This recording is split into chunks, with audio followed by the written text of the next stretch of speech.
अच्छा, अब ये जो क्वेश्चन है, क्वेश्चन नंबर 3।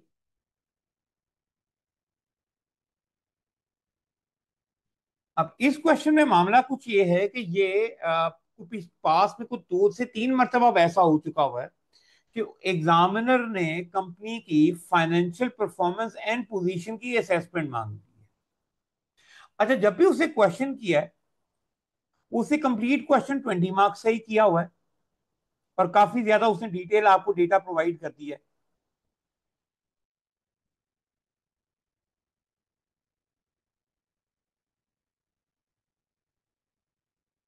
ठीक है। और हर दफा क्वेश्चन में वो आपसे कहते हैं 10 मार्क्स अवेलेबल है फॉर कैलकुलेशन। नो, जब भी आपके पास फाइनेंशियल परफॉर्मेंस और फाइनेंशियल पोजीशन की असेसमेंट पे सवाल आएगा, तो ये असेसमेंट होता है रेशियो एनालिसिस से। तो आपको 4 रेशियोज में परफॉर्मेंस असेसमेंट करनी है। वो कौन कौन सी हैं? उसमें एक आपके पास आएगी प्रॉफिटेबिलिटी,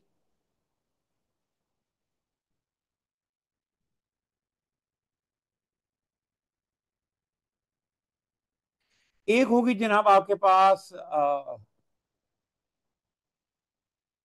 शेयर होल्डर रिटर्न्स,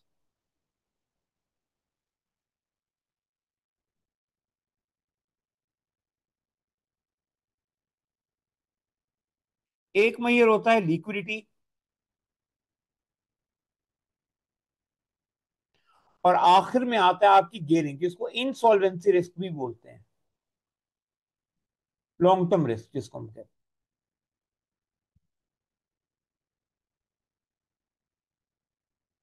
अब हमें दो काम करने हैं यहाँ पे। एक तो हमें रेशियो एनालिसिस करना है, और 10 नंबर आपको सीधे सीधे रेशियोज के मिल जाएंगे। नाउ यूजली 1 मार्क अवेलेबल होता है फॉर ईच रेशियो। तो अगर इंसॉल्वेंसी रिस्क पे बात करें, तो यहां इसके लिए हम गियरिंग रेशियो निकाल देंगे। एक रेशियो तो यही बन जाएगी। एक रेशियो तो आपकी क्या बन जाएगी? Gearing ratio.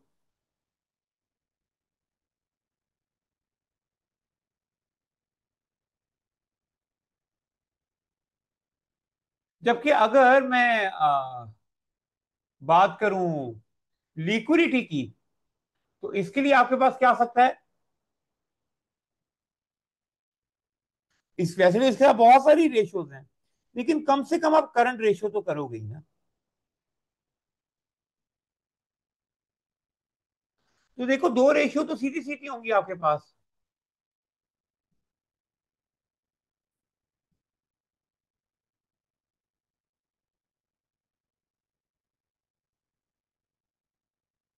Share holder return की अगर बात की जाए, तो जो कॉमन रेशियोज हैं वो होती हैं, आप कह सकते हो डिविडेंड यील्ड।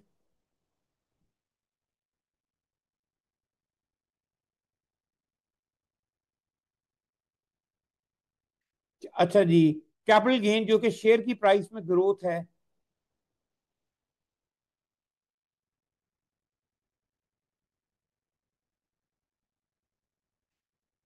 नहीं, वाजिब return on capital employed share holder return के लिए, शेयर होल्डर की चीजें जो हम रिटर्न यूजुअली मेजर करते हैं, वो बेस्ड ऑन मार्केट वैल्यू है। Return on capital employed profitability की एक है रेशियो। हाँ, इसके लिए होना चाहिए total share holder return.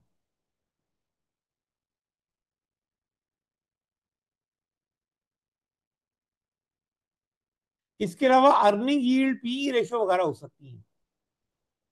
Earning yield है, पी रेशियो है, ये सारी शेयर होल्डर्स के लिए।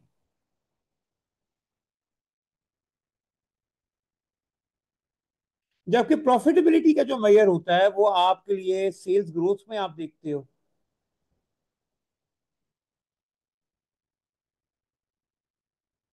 प्रॉफिट मार्जिन में होता है,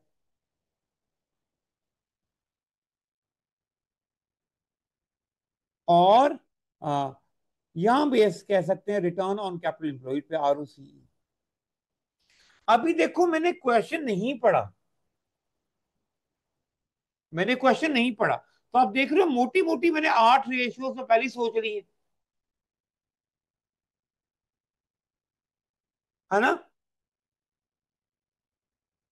तो बस अब दो मुझे और रेशियोज इसमें ऐड करनी है, तो सीधे सीधे 10, 11, 12 नंबर मुझे तकरीबन तो वैसे ही बन जाएंगे। 10 मार्क्स तो एक रेशियो को कैलकुलेट करने के, 10 रेशियोज हैं, 10 मार्क्स। फिर चूंकि ये स्प्रेडशीट में कैलकुलेट होगा, मैं इसकी रेफरेंसिंग करूंगा, तो 1 से 2 प्रोफेशनल मार्क्स मुझे इवेल्युएशन के मिल जाएंगे। तो 11-12 नंबर तो आपको सीधे सीधे इस तरह के सवाल में मिल जाते हैं। तो इस तरह के क्वेश्चन को पास करना बहुत ही आसान होगा, है ना।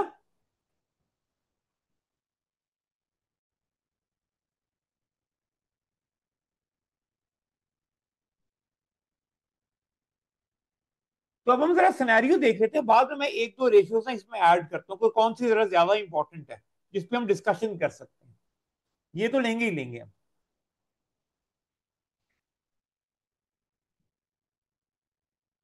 तो अब जरा पढ़ते हैं, यहाँ पे कहता है the rail network in the country of north India is a divided between maintenance of rail track and operation of train and station. तो कहता है जो रेल नेटवर्क का ट्रैक है वो 2 हिस्सों में डिवाइडेड है। क्या? एक है मेंटेनेंस ट्रैक्स की, एक बिजनेस मॉडल ये है, और दूसरा मॉडल में ट्रेन और स्टेशन को ऑपरेट करना है।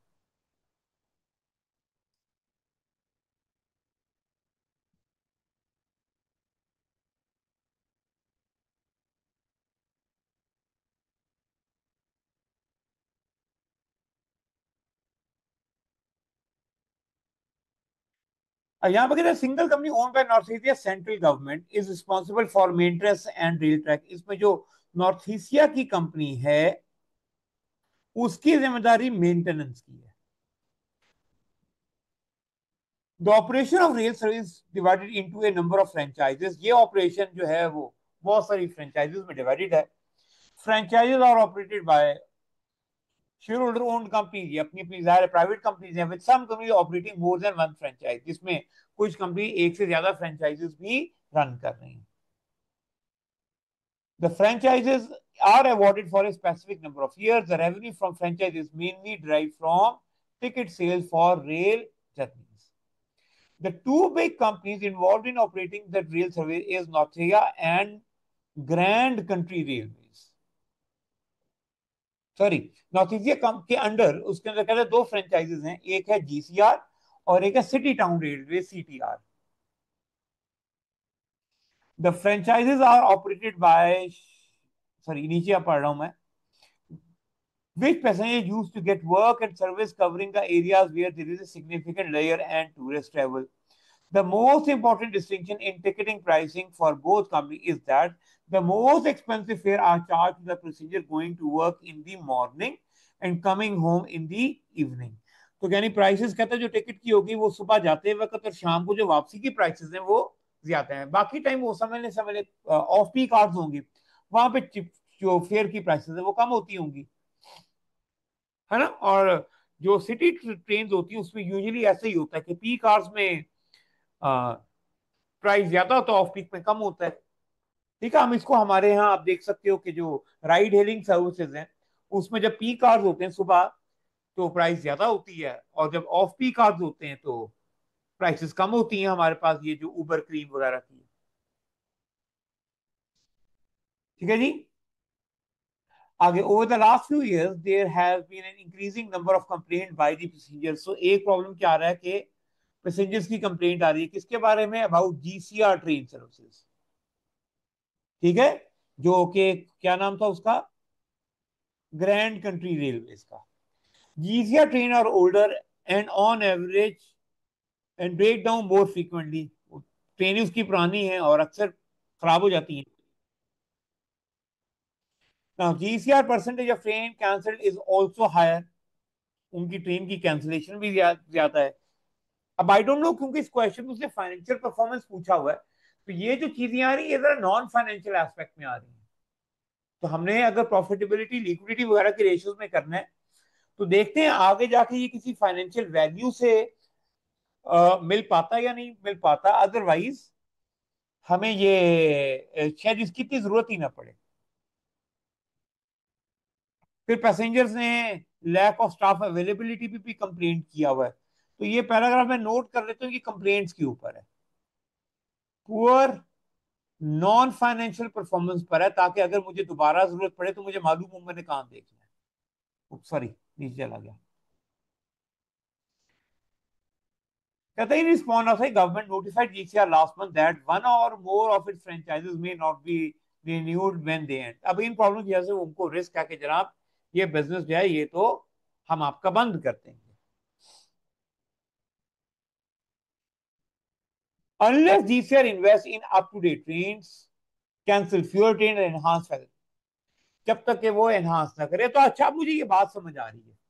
वो बात ये है कि ये पूरे परफॉर्मेंस की वजह से वो लोग अब कॉन्ट्रैक्ट कह रहे होंगे कि हम आपका रिन्यू नहीं करेंगे जब तक आप इन्वेस्टमेंट नहीं करते। तो हमसे शायद बिजनेस की फाइनेंशियल परफॉर्मेंस या पूरी इसलिए असेस करवाई होगी कि क्या हमें, अगर तो ये बिजनेस ठीक चल रहा है फिर तो हमें क्या करना चाहिए, हमें इसमें इन्वेस्ट करना चाहिए, हमें मजीद इसमें पैसे लगा लेने चाहिए। लेकिन अगर हमारी परफॉर्मेंस पहले ही डाउन चल रही है तो फिर जाने दें, हम इस बिजनेस को छोड़ें पर हम इसको। ठीक है, ये ऐसी कोई सिचुएशन लग रही है। तो इसके लिए अगर आप देख सकते हो तो उसने जीसीआर का परफॉर्मेंस डेटा दे दिया है जिसमें रेवेन्यूज बताए हुए हैं, और रेवेन्यू में देख रहा हूँ कि कॉन्टिन्यूसली डिक्लाइन कर रहे हैं।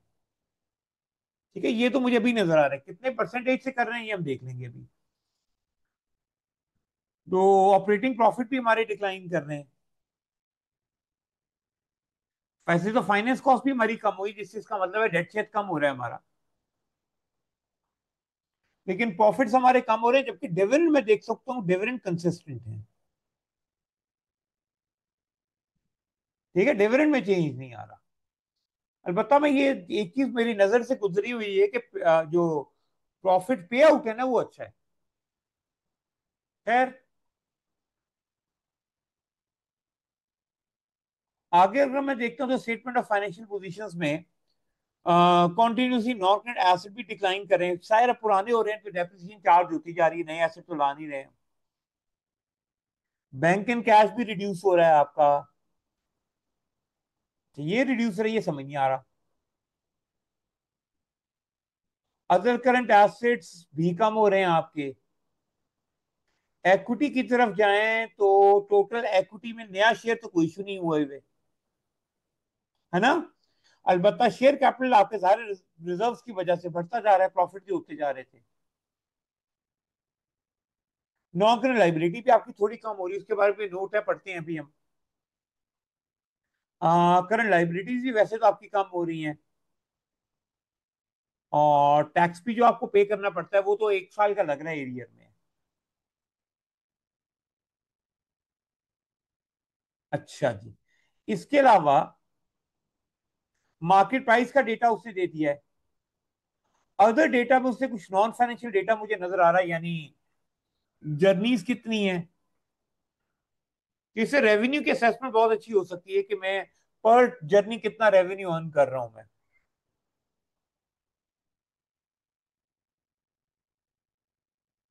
तो उसके अलावा उसने जर्नी कितना है, कितने किलोमीटर ट्रेवल किया, तो पर किलोमीटर भी निकल सकता है। कस्टमर सेटिस्फेक्शन जो है वो भी आपकी गिरती जा रही है, 73% है, 68% है।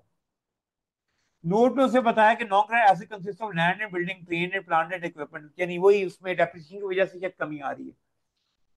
जबकि नॉन करंट लाइबिलिटी में आपके लोन नोट्स हैं जो कि 5 साल में रिडीम होंगे। अच्छा, यहां उसे सिटी टाउन रेलवेज का डेटा दिया हुआ है जो कि कंपैरेटिव डेटा है। तो ये बड़ा इंटरेस्टिंग होगा, क्योंकि जब हमें परफॉर्मेंस असेस करनी है तो ये हमें इंडस्ट्री एवरेज अगर हमारे सामने हो तो हम वो रेशियो जरूर कैलकुलेट कर लेंगे। उनमें मुझे देखो क्या नजर आ रहा है, उनमें तो रेवेन्यू में ग्रोथ आ रही है, हमारी डिक्लाइन हो रही है, बाकी रेवेन्यू में तो ग्रोथ आ रहा है हमारे कंपेटिटर में तो, जिससे उनके ऑपरेटिंग प्रॉफिट मार्जिन भी बढ़ रहे हैं। ऑपरेटिंग प्रॉफिट मार्जिन परसेंटेज भी दिया हुआ है, गेयरिंग परसेंटेज भी उसने नोट 3 में बताया हुआ है कुछ।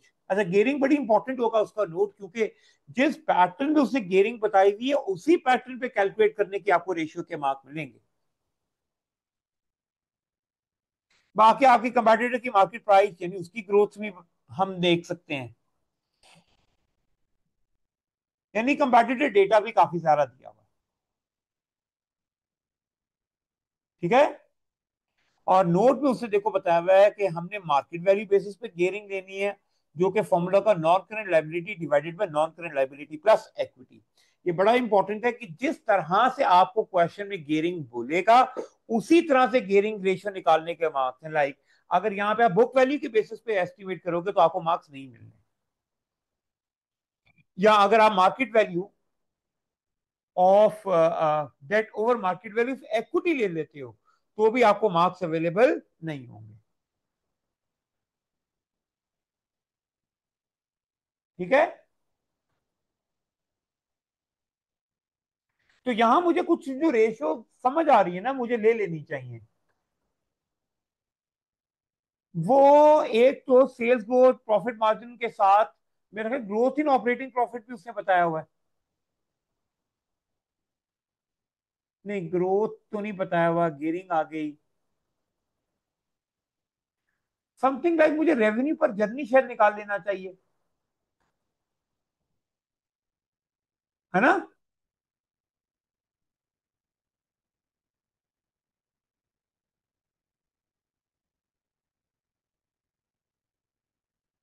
ये शायद बेहतर हो।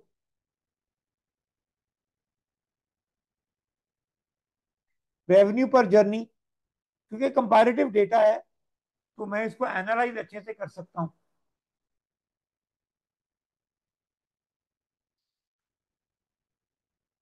और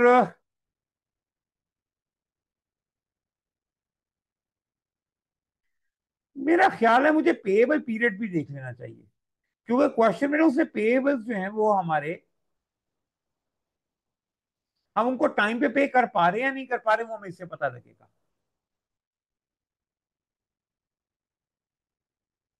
तो current liabilities trade and other payable, taxation नहीं देखते लेकिन पेएबल पीरियड जरूर देख लेते हैं। तो लिक्विडिटी में करंट रेशियो के साथ पेएबल पीरियड देख लेते हैं। ले जी, सबसे पहले देखो मैंने अपनी 10 रेशियोज जो है वो मुकम्मल कर दी। तो मैं क्या करूंगा, मैं ये रेशियोज जो है वो एस्टिमेट कर लूंगा, राइट। अभी कैसे एस्टिमेट होगा, एक्सेल पर चलते हैं। क्वेश्चन नंबर 3, मेरा वर्किंग वन क्या होगा, प्रॉफिटेबिलिटी रेशियोज।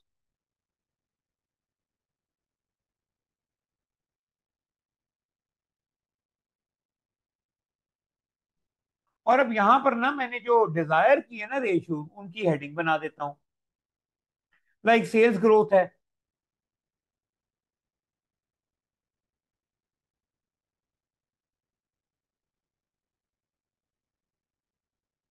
अच्छा, सेल्स ग्रोथ का मामला यह है कि उसने हमारी कंपनी का भी डेटा दिया हुआ है सेल्स का, और हमारे कंपैटिटर का भी दिया हुआ है। तो दोनों ही कैलकुलेट कर लेते हैं। तो एक तरफ आरसीजी का है और एक तरफ हमारे पास कंपैटिटर एनालिसिस है इसका। तो जिसका भी कंपैटिटर एनालिसिस होगा वो आपने लिख लेना। ये 2 सालों का कंपेयर कर सकते हैं, एक हम कर सकते हैं 2004, 2003, और इसमें से 2002। तो जो सेल्स ग्रोथ है, सॉरी ऊपर लिखना चाहिए था मुझे, ये तो सिर्फ 2003 और 4 की आ सकती है। 2 की तो मुमकिन नहीं है ना, क्योंकि उससे पहले आप पीरियड का डेटा ही अवेलेबल नहीं है। तो अब सेल्स ग्रोथ कैसे निकालें, मेरे पास चूंकि कंपैटिटर का मौजूद है, पहले वो निकाल लेते हैं। तो 2003 का निकलेगा कि करंट ईयर की sales 2795 divided by previous year है वो 2675 -1।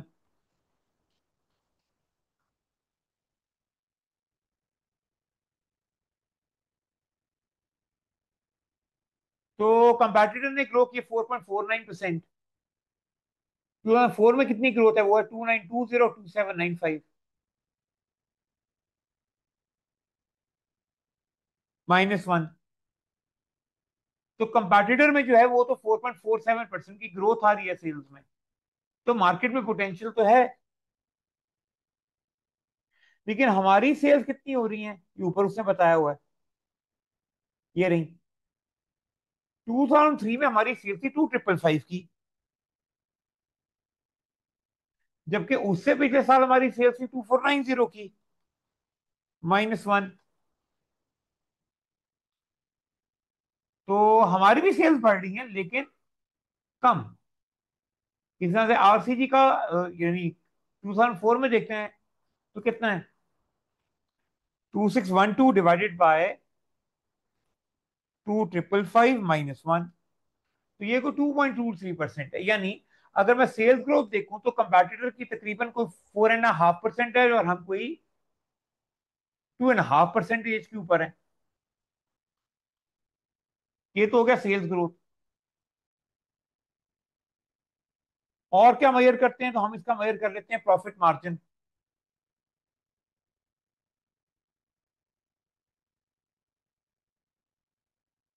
वो भी आरसीजी और कंपैटिटर दोनों का अवेलेबल है।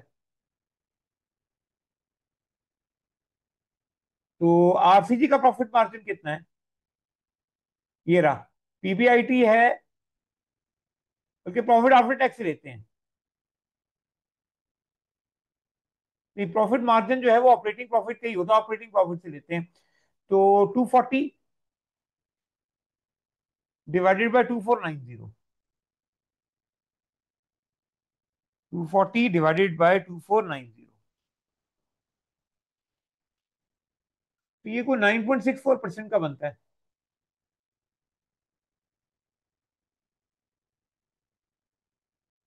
2003 की अगर बात करें तो प्रॉफिट हो गया जी 153 और 2555। तो ये ड्रॉप हो गया 6% पे आ गया है। और लास्ट ईयर में हो गया है 2427 एंड 2612। सॉरी, मैंने गलत कर दिया कुछ, 185 है, सॉरी 185 और एंड 2612।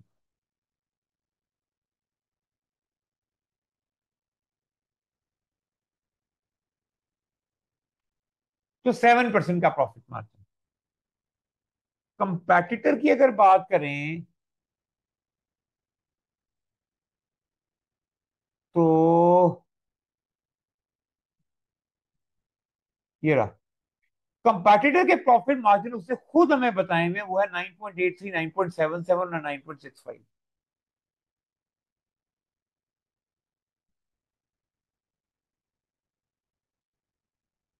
ये तो गिवन ही है, तो कैलकुलेट की जरूरत नहीं।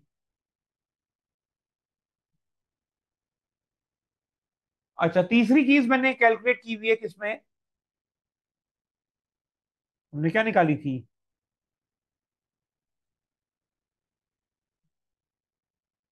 Return on capital employed.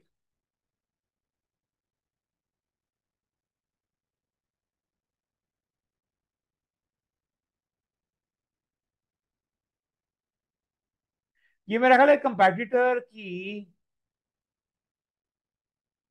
लेकिन कैलकुलेट कर सकते हैं हम कंपैटिटर का, कर सकते हैं कि नहीं।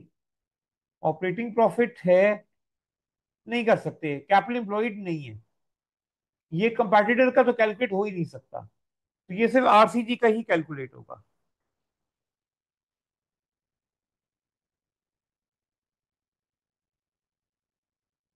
तो इसका फॉर्मूला होता है operating profit divided by capital employed. सो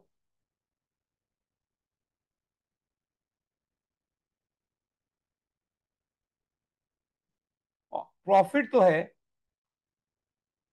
वो तो 240 का है।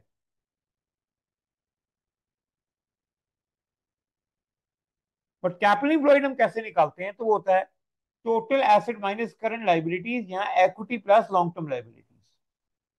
तो यहाँ आपकी नॉन करंट लाइबिलिटीज है 900 की, जबकि इक्विटी है 645 का।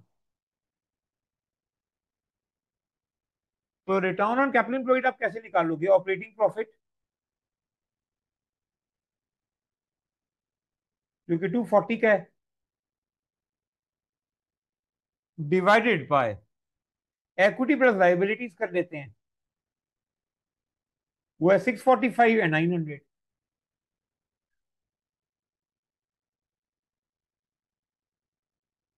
ये बनता है 15.53%।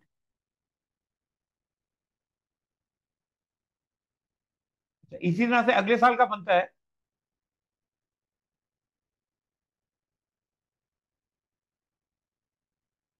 सॉरी ऊपर जाना था, ऑपरेटिंग प्रॉफिट चला जाएगा 209 पे, जबकि आपका कैपिटल एम्प्लॉयड हो जाएगा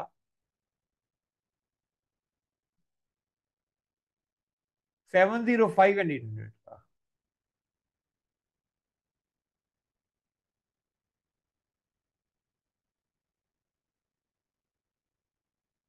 और आखिरी साल इट वुड बी 185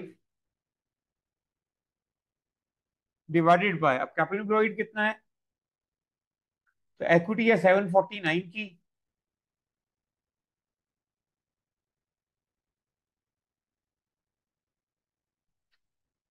और होगा,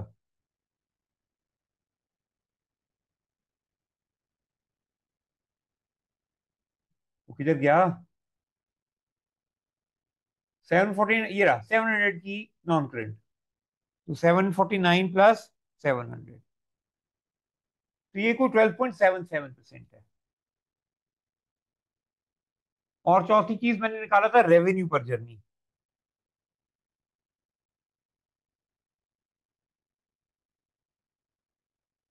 ये भी आरसीटी और कंपेटिटर दोनों का ही डेटा अवेलेबल है, तो दोनों ही कैलकुलेट कर लेते हैं।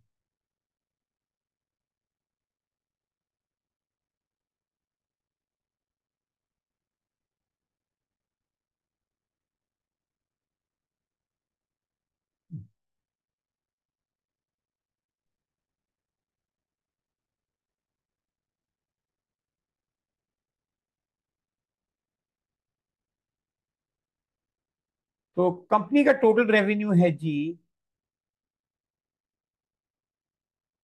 तो डेटा बॉस कैटेड है 2490 का,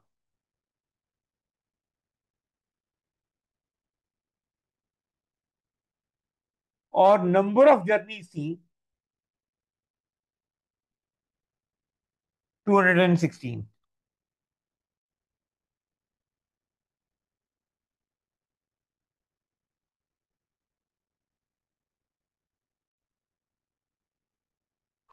तो ऑन एवरेज आरसीजी 11.5 जर्नीज कर रहा है।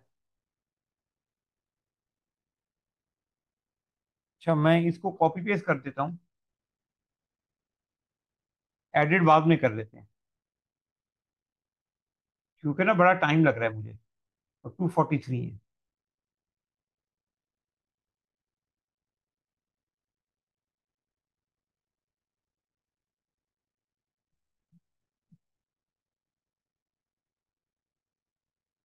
अब रेवेन्यू को चेंज कर लेते हैं, इधर गया, ये रहा 2555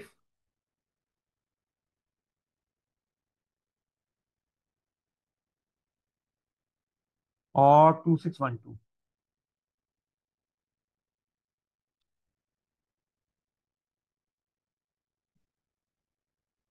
तो रेवेन्यू पर जर्नी भी जो है ना वो कॉन्टिन्यूसली कम ही होता जा रहा है, डिक्लाइन करता जा रहा है ना।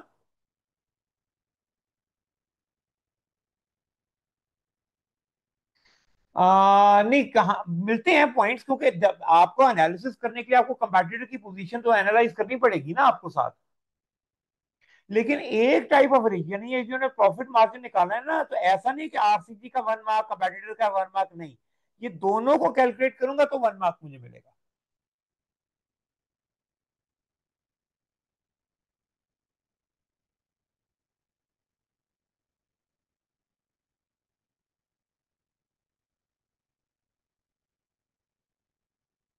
अरगाम ये इतना लंबा नहीं है, हमें लंबा पता है क्यों लग रहा है, मुझे बार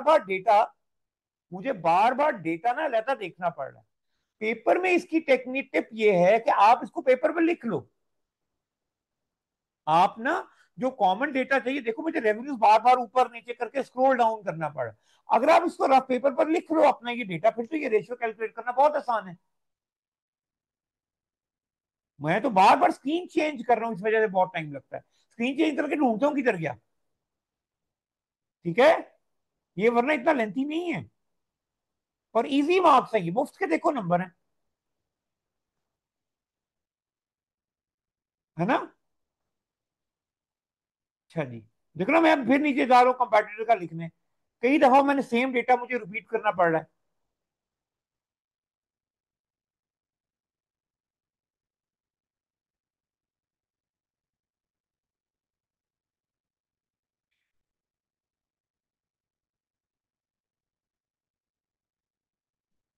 ये रहा 2675 डिवाइडेड बाई 224।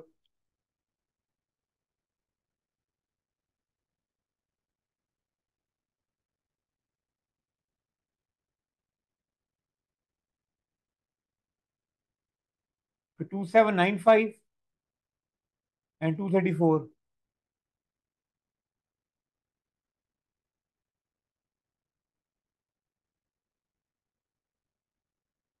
और 2920 डिवाइडेड बाई 245।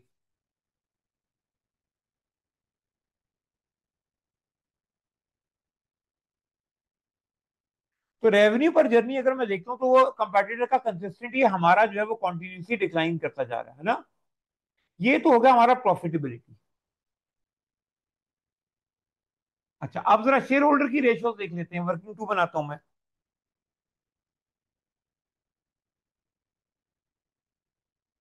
Investor ratios.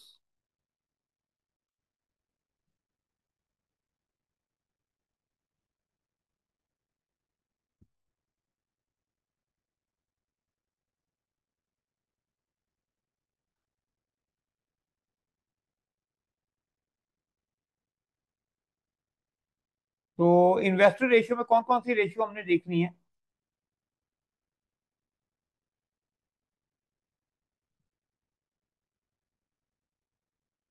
तो हम डिविडेंड यील्ड देख लेते हैं।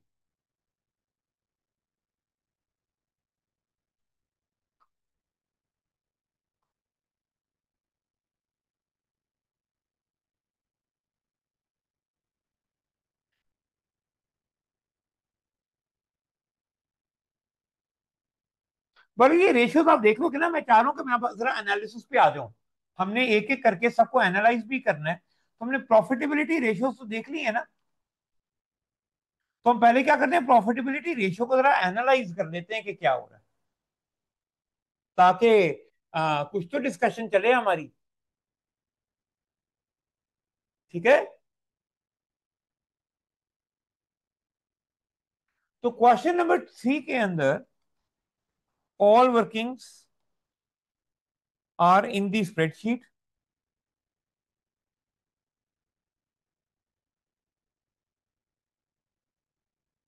और यहां अगर आप देखो अपना पॉइंट, तो आपको चार रेशियोज में कवर करना है ना। फिर कंक्लूड करोगे तो पहले पॉइंट ही प्रॉफिटेबिलिटी का है। आपको प्रॉफिटेबिलिटी में असेसमेंट करनी है।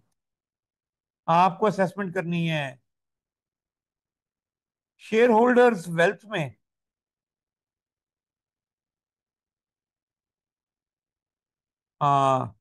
लिक्विडिटी में, और इंसॉल्वेंसी रिस्क में। हम चूंकि प्रॉफिटेबिलिटी की रेशियोज निकाल चुके हैं, तो प्रॉफिटेबिलिटी रेशियो पे अब हम क्या करेंगे, हम डिस्कशन कर लेते हैं। यहां मैं रेफरेंस दे देता हूं कि यहां जो वैल्यूज निकाली गई वो वर्किंग नंबर 1 में। राइट।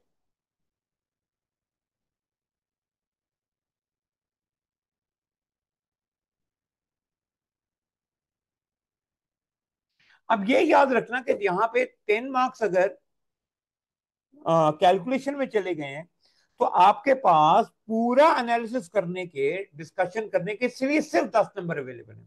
इसका अब एग्जामिनर आंसर देखोगे ना, वो अच्छा खासा लेंथी होगा, लेकिन उसने हर एस्पेक्ट को कवर किया होगा।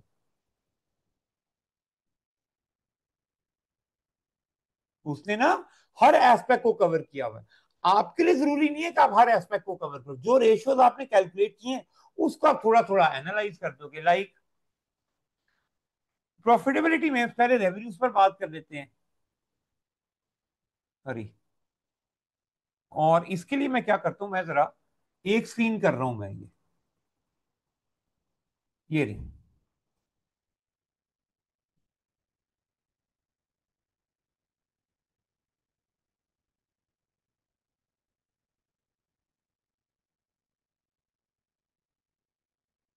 तो अगर बात प्रॉफिटेबिलिटी की जाए तो क्या बात नजर आ रही है?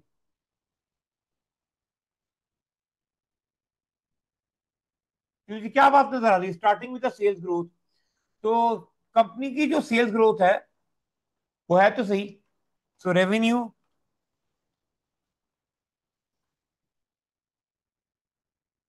Has a growth of around, कितनी है ये, एक में 2.61 है, एक में 2.23% है।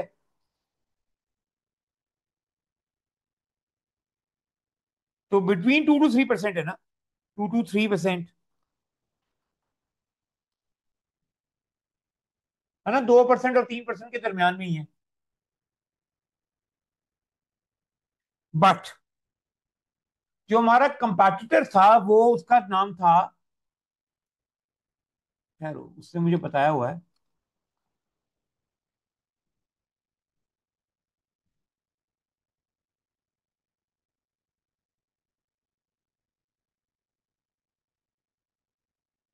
City town and railways. But city town and railways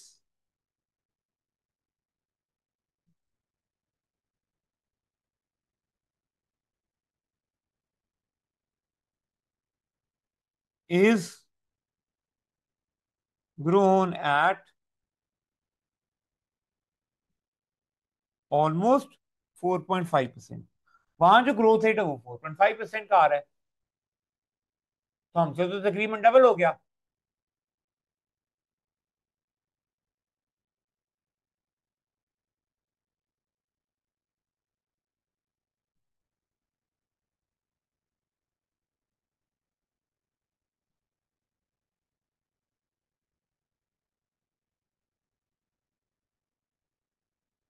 है ना। अब ये क्या इंडिकेट कर रहा है? तो ये this indicates that the company is not performing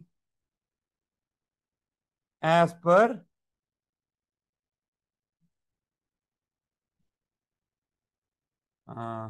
as compare to, as compare.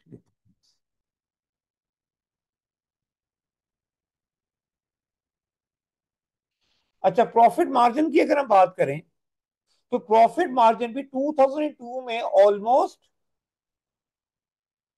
Railway के बराबर ही थे, है ना। तो profit margin were also close in 2002, but in 2003 and 2004, profit margins are less than the industry average, है ना। तो ये भी कुछ सेटिस्फेक्शन वाली बात चल रही।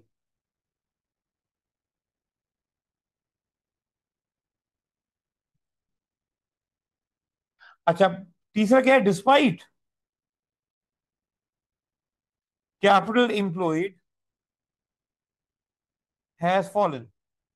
हालांकि कैपिटल एम्प्लॉयड कम हो रहा है, इससे आपकी return on capital employed improve होना चाहिए था, but ROCE is also falling। ROC भी आपका गिर रहा है, कम हो रहा है ना।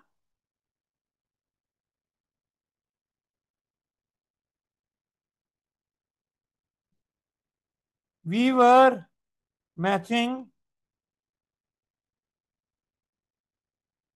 revenues per journey in 2002, but now struggling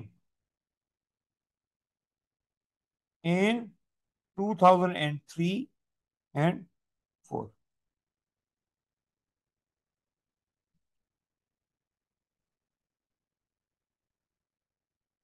क्योंकि यही हो रहा है ना हमारा अभी तक।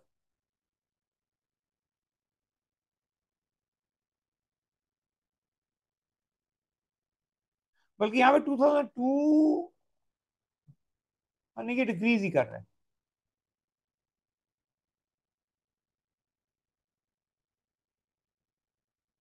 तो अब मैं इसको कंक्लूड कर सकता हूँ। तो based on the above assessment,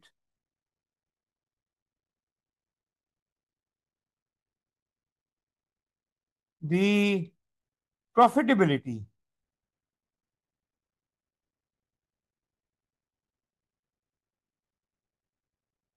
क्या लिखना चाहिए?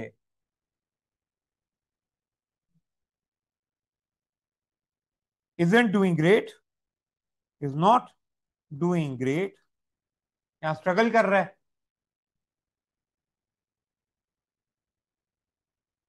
मेरा हाल है काफी है ये बात।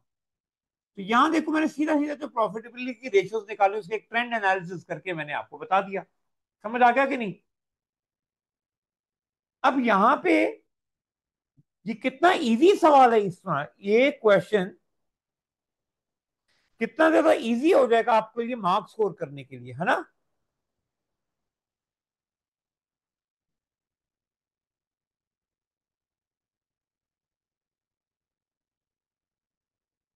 हाँ, कि आपने रेशियोज कैलकुलेट कर लेनी है। इसमें ध्यान ये रखने वाली बात है कि रेशियोज लेनी कौन कौन सी है।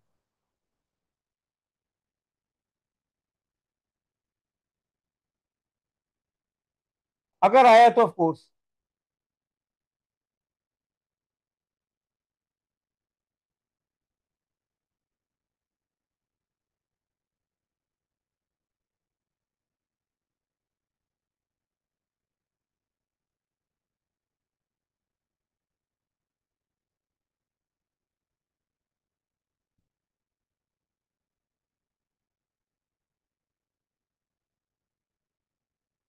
अरगाम देखो, कुछ भी नहीं कह सकते। बिल्कुल आ भी सकता है और नहीं भी, क्योंकि सबको पेपर ही फर्क आना है। तो हो सकता है किसी ना किसी स्टूडेंट को ये सवाल आ जाए, लेकिन आपको ये सवाल आएगा ये मैं कैसे कह सकता हूं? क्योंकि ज्यादातर बच्चों का जो पेपर होता है वो डिफरेंट होता है एएफएम में, है ना।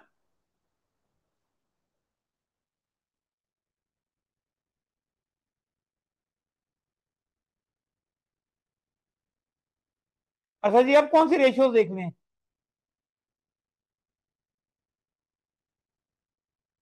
मैं जरा इन्वेस्टर की रेशियोज। यार ये रेशियोज अब कैलकुलेट कर सकते हो वैसे आप सब लोग। आसान है ना, डिविडेंड यील्ड कैलकुलेट करोगे आप। डिविडेंड का डेटा वैसे कंपेटिटर का दिया हुआ है।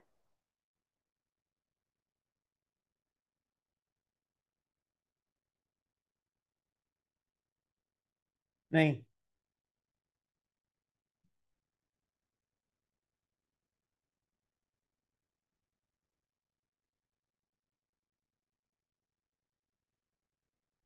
जी जी बिल्कुल वाजिद, आप ओपन कर लो माइक।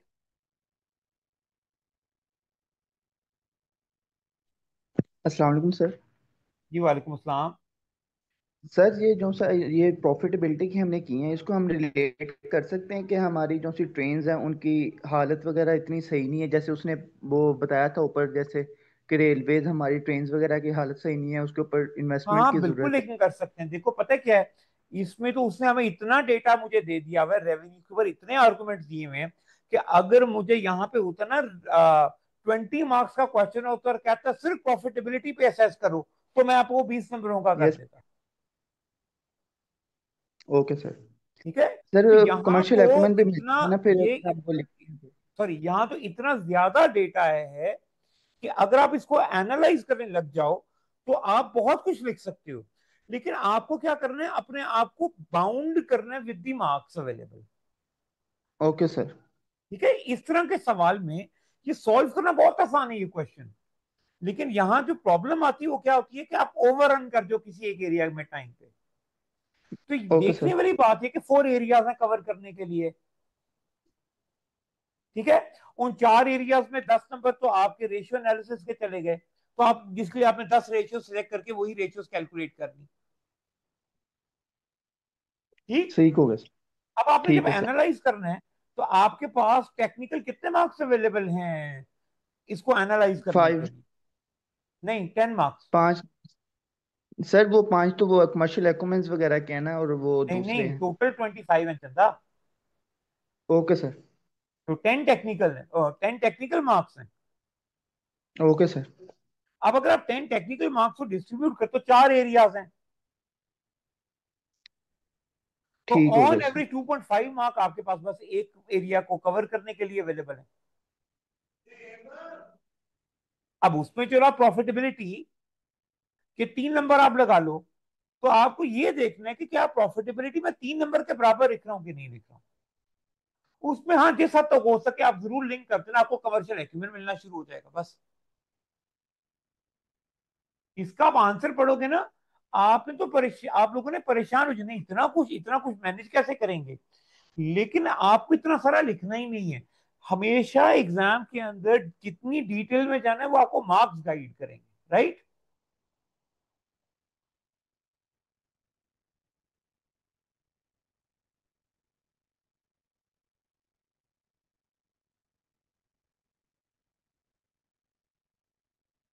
तो मेरा ख्याल है डिविडेंड यील्ड निकालने के लिए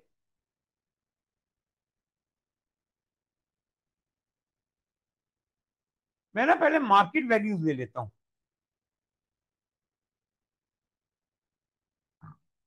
बल्कि ना पहले, हाँ मार्केट वैल्यूज। ठीक है, ये मेरे लिए आसान हो जाएगा।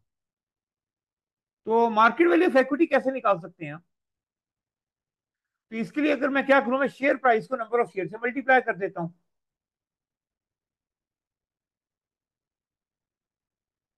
तो नंबर ऑफ शेयर 200 है हर एक के, जबकि शेयर प्राइस कितनी है दी हुई थी मुझे, ये रहा। पहली थी 8.93 की,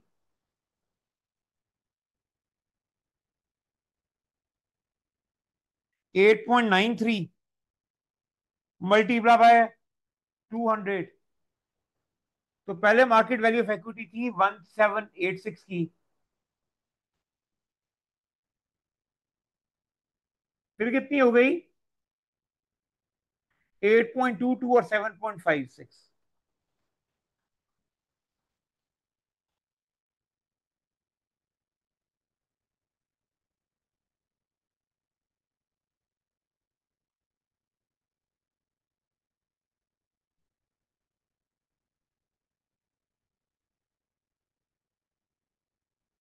अब इसका डिविडेंड यील्ड निकालना आसान होगा, वो कैसे? कि क्वेश्चन में डिविडेंड उसने 36 मिलियन के कहा, हर साल सेम ही है,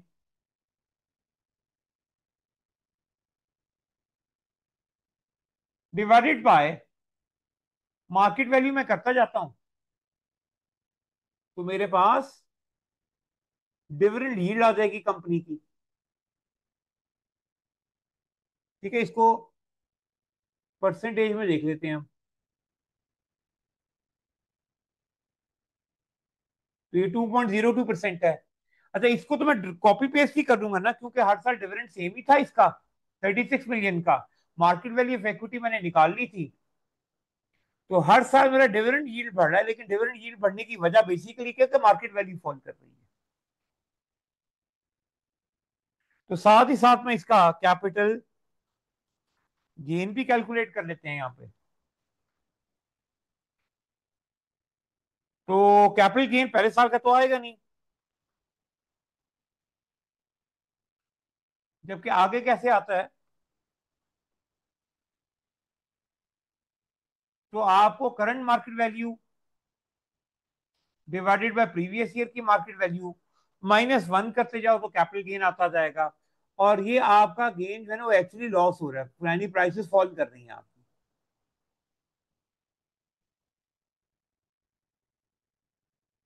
इसी को कॉपी पेस्ट कर देता हूं मैं।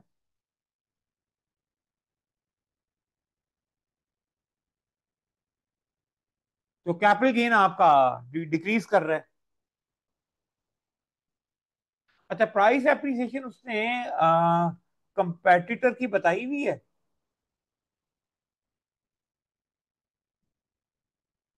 उसने शेयर की प्राइसेस बताई हुई है ना। तो यहां पे मैं कैपिटल गेन में लिख लेता हूं। ये किसका था? आरसीजी, हमारी कंपनी का। तो जबकि यहां पे कैपिटल गेन का डेटा तो वो रेलवेज वाला भी है, सिटी एंड टाउन वाला।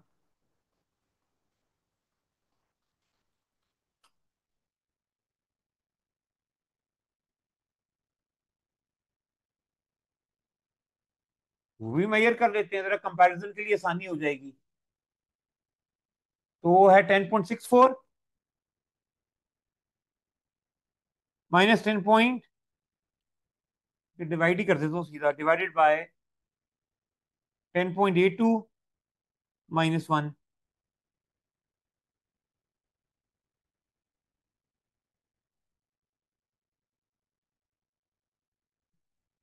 तो फॉल तो इसमें भी है, लेकिन देखो उनमें फॉल्स 1.6% का है, जबकि हमारी शेयर की प्राइस ज्यादा फॉल कर रही है।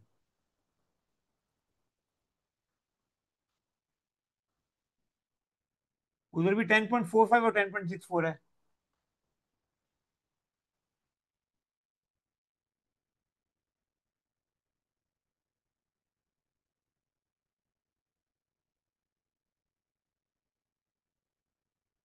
ये 1.79% का फॉल है ना।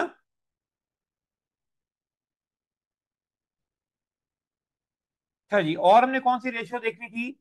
हमने टोटल शेयर होल्डर रिटर्न देखना था।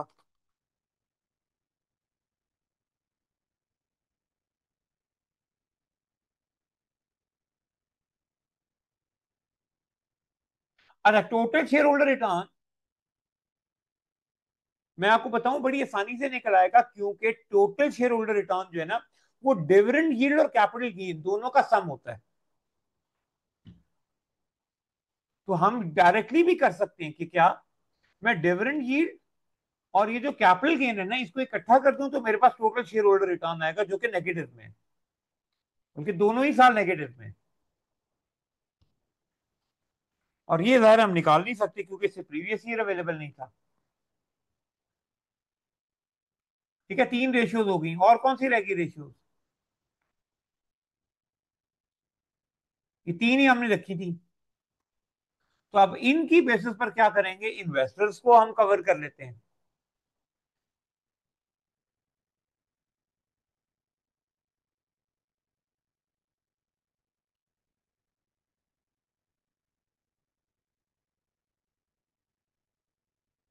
ठीक है, शेयर होल्डर वेल्थ को एनालाइज कर लेंगे।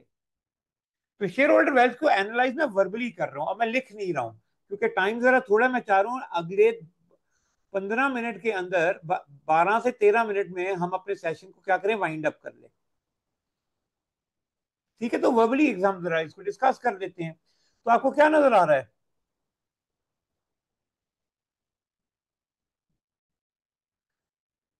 कि डिविडेंड यील्ड आपकी इंक्रीज कर रही है, लेकिन डिविडेंड यील्ड बढ़ने की बेसिक वजह क्या है, क्योंकि डिविडेंड तो आपके कांस्टेंट थे, डिविडेंड आपके कांस्टेंट हैं। यील्ड बढ़ने की वजह ये मार्केट वैल्यू असल में फॉल कर रही है,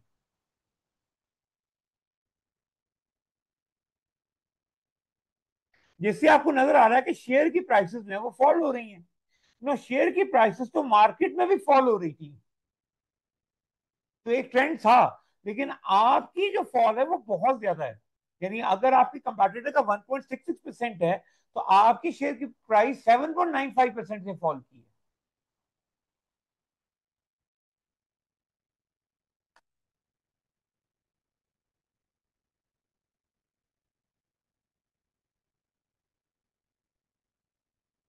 इसका क्या मतलब है?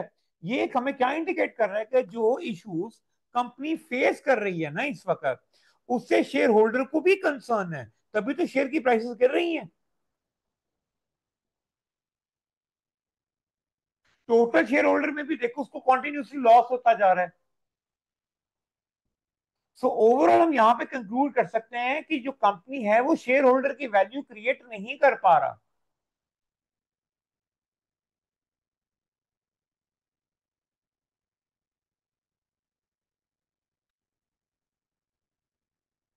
है ना? शेयर होल्डर की वैल्यू तो नहीं ना क्रिएट हो पा रही। ये मेरा ख्याल है आप इन्वेस्टर्स रेशियो को देख के आप देख सकते हो, राइट?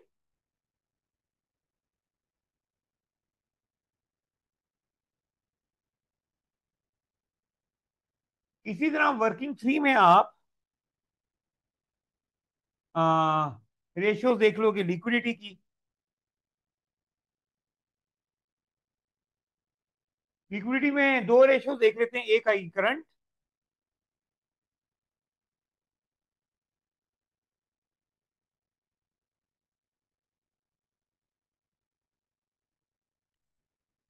और करंट रेशियो कैसे निकालते हैं, current asset over current liability से। तो देखते हैं जी कितने हैं। तो आपकी करंट लाइबिलिटी है 395 की पहले साल, और यहाँ पे करंट एसेट्स भी होंगे आपके 700 के।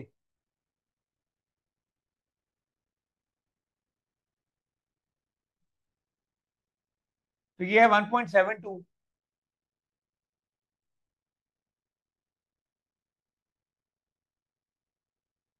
अगले साल है 650 एंड 375।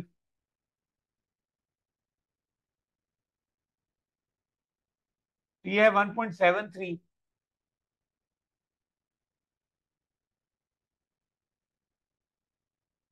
और आखिरी में आ रहे हैं 585 एंड 361।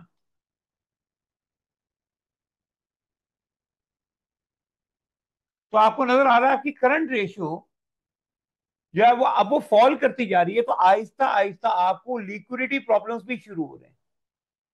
इसमें एक और चीज निकालते हैं, वो है पेएबल पीरियड, ताकि मुझे ये पता लगे कि क्या मैं पेएबल्स को टाइम पे पे कर पा रहा हूं कि नहीं। अगर तो पेएबल को टाइम पे फिलहाल पे कर पा रहा हूं तो करंट रेशियो का फॉल इतना बड़ा प्रॉब्लम नहीं है। लेकिन अगर मैं पेएबल्स को पे नहीं कर पा रहा तो इश्यू ज्यादा है ना? तो पेएबल के लिए ट्रेड एंड अदर पेएबल्स निकालने हैं तो 361 है, जबकि ऊपर कॉस्ट ऑफ सेल्स बताई होंगी। नहीं, उसने रेवेन्यू और ऑपरेटिंग प्रॉफिट बताया हुआ है, तो रेवेन्यू माइनस ऑपरेटिंग प्रॉफिट से कॉस्ट ऑफ सेल आ जाएगा। ये ऑपरेटिंग कॉस्ट है बताई हुई, सॉरी 2250 की।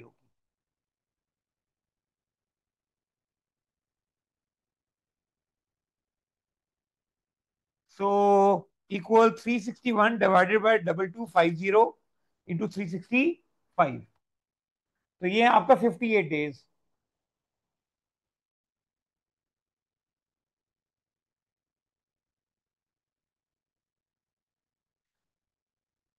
एक वाली है 344 एंड 2346।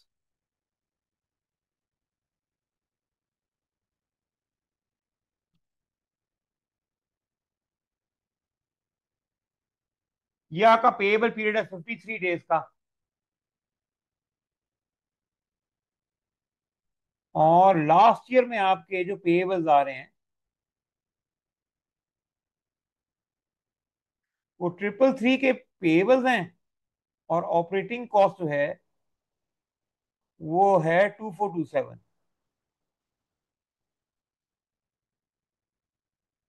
इंटू 365।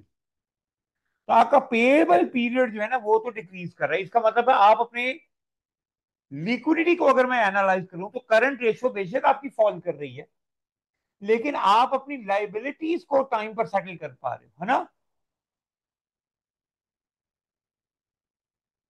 तो मैं लिख सकता हूं कि आपकी करंट लाइबिलिटीज बेशक फॉल कर रही हैं पिछले 3 सालों में, लेकिन अभी भी क्योंकि आपका पेएबल पीरियड जो है वो कॉन्टिन्यूसली डिक्लाइन कर रहा है, इसका मतलब है आप अपनी ऑब्लिगेशंस को फिलहाल पे कर रहे हो, फिलहाल आपको लिक्विडिटी इश्यूज ज्यादा नहीं है ना।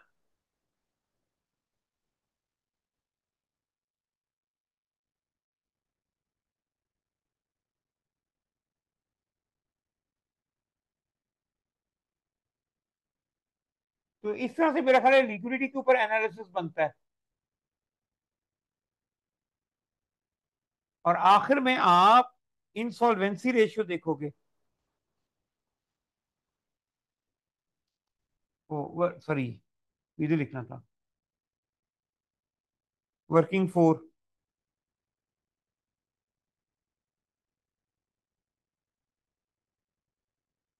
नो, इंसॉल्वेंसी रेशियो के लिए आपने कैलकुलेट करेंगे debt over debt plus equity. अच्छा, अब ये कैलकुलेट हमने मार्केट वैल्यू की बेसिस पर करना है।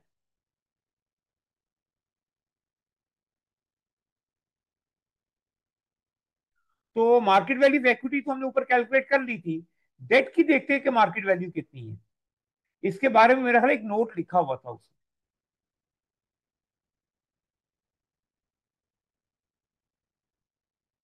तो उसने कहा है कि मार्केट वैल्यू जो डेट क्या है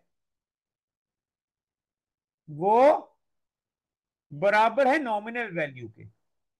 इसका मतलब है डेट की तो बुक वैल्यू ही मार्केट वैल्यू के बराबर है। वो 900, 800 एंड 700 की है। तो गियरिंग रेशियो आपकी कैसे निकलेगी?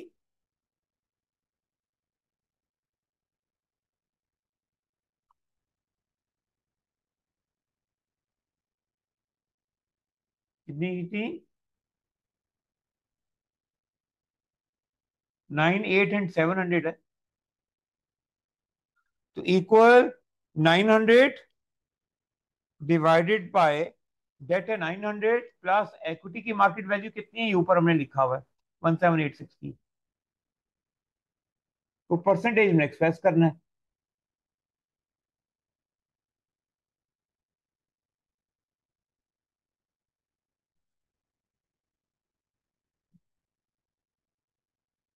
इसी तरह से इधर भी कैलकुलेट कर लेते हैं, लेकिन अब डेट है जी 800 का,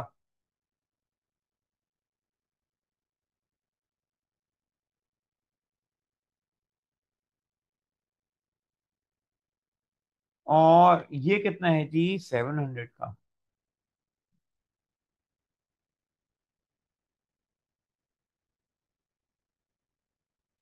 तो गियरिंग रेशियो अगर मैं देखूं तो गियरिंग मेरी कॉन्टिन्यूसली डिक्लाइन कर रही है। अच्छा, उसमें मार्क इंडस्ट्री एवरेज भी दिया हुआ है, कंपेटिटर का भी।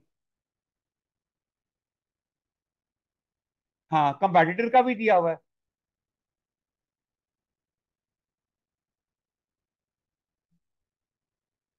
तो ये गियरिंग होगी किसकी? आरसीजी की।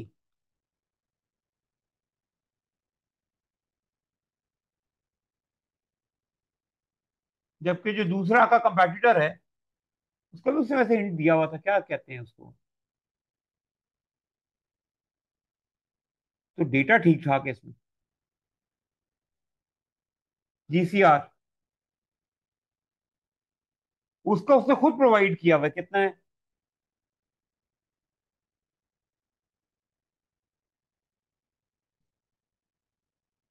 ये रहा 34.02,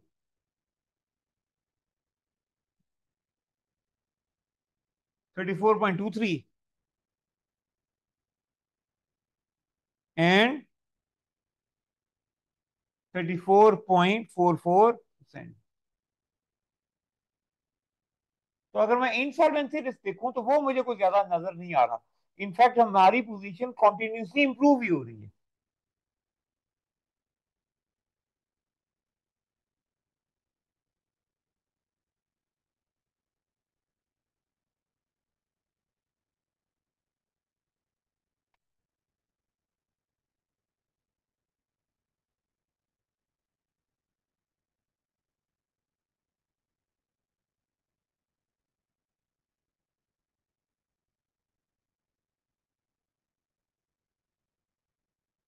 है ना।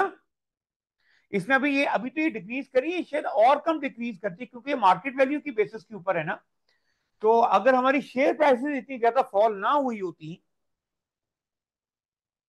तो गेयरिंग तो शायद और भी कम होती है हमारी।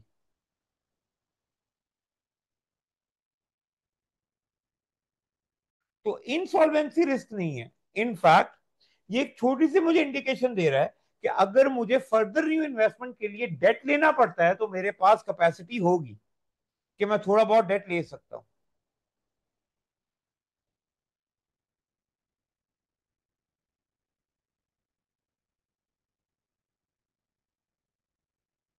क्या ख्याल है? तो इस तरह से अगर आप बारी बारी, अब मैं लिखा नहीं मैंने वर्ड में इसका, ये आप इसका आंसर रीड भी कर सकते हो। लेकिन अब ये सिंपल इस तरह का इक्वेशन है ना,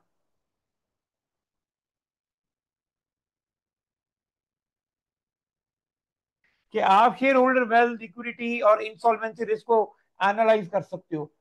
और अगर आप थोड़ा बहुत भी करो, मैं कहता हूं थोड़ा बहुत भी करो, तो आपको सीधे सीधे रेशियोज कैलकुलेट करने के एक्सेल में और क्रॉस रेफरेंस करने के 11 से 12 नंबर तो मिल गए ना। मिल गए ना।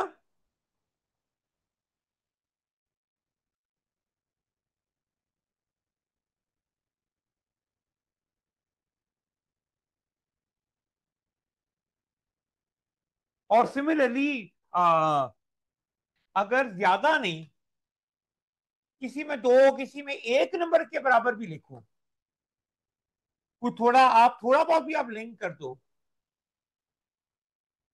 तो 6 नंबर तो कहीं नहीं ना गए। तो आप देख सको इस तरह के सवाल में आपका एक बिलो एवरेज आंसर भी, अगर आप ये थोड़ा सा इंटेलिजेंट कर लो कि भाई 4 एरियाज हैं, मुझे अपनी 10 रेशियोज को 4 एरियाज में डिवाइड करना है, और बड़ा केयरफुली रेशियोज को सही सही कैलकुलेट कर लेते हो, वहां मिस्टेक नहीं करते, और थोड़ा थोड़ा भी एनालाइज करो, आप देखो आराम से आपको 17 18 मार्क्स इस तरह के क्वेश्चन में मिल सकते हैं। क्या ख्याल है?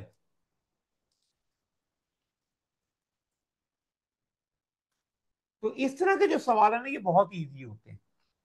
ठीक है, अब लैक ऑफ टाइम की वजह से मैंने इसको फुल फ्लैज थ्योरेटिकली नहीं लिखा, बट आई होप कि इतना सिंपल है कि आप लिख सकते हो, राइट।